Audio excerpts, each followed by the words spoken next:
தமிழக வெற்றி கழகத்தினுடைய தலைவர் விஜய் வருகின்ற 30ஆம் தேதி பெரம்பூரில் பிரச்சாரம் மேற்கொள்வதற்காக அக்கட்சியினுடைய சார்பில் அனுமதி கடிதமானது விடுக்கப்பட்டுள்ளது. அந்த வகையில் நாளை அக்கட்சியினுடைய 234 தொகுதிகளுக்குமான வேட்பாளர்களும் அதே போன்று பாண்டிச்சேரியில் இருக்கக்கூடிய அந்த மாநிலத்திற்கான தேர்தலுக்கான அந்த வேட்பாளர்களும் நாளை அறிமுகம் செய்து வைக்க இருக்கின்றனர். அந்த வகையில் நாளை அறிமுகம் செய்து வைத்த கையோடு நாளை மறுநாள் நடக்கக்கூடிய தமிழக வெற்றி கழகத்தினுடைய தலைவர் விஜயினுடைய பிரச்சாரத்தை தொடங்குவதற்கு முன்பாக தான் போட்டியிடப் போவதாக தெரிவித்திருக்கக்கூடிய அந்த பெரம்பூர் தொகுதியில் மதியம் 12 மணிக்கு மேல் நான் முதல் ஆளாக அந்த தொகுதியிலே பிரச்சாரத்தை மேற்கொள்வதற்காகவும் அதே போன்று அந்த தொகுதியில் போட்டியிடுவதற்காகவும் வேட்பு மனுவை தாக்கல் செய்ய இருக்கிறார் அக்கட்சியினுடைய தலைவர் விஜய். அந்த வேட்பு மனுவை தாக்கல் செய்த அந்த கையோடு பிரச்சாரத்தில் ஈடுபடுவதற்காகவும் திட்டமிடப்பட்டிருக்கின்றது.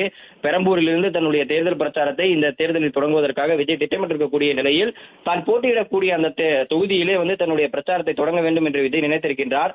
அந்த வகையில் அன்று 30ஆம் தேதி தான் தமிழகத்தில் வேட்பு மனுவை தாக்கல் செய்ய தொடங்கக்கூடிய நாளாக இருக்கிறது.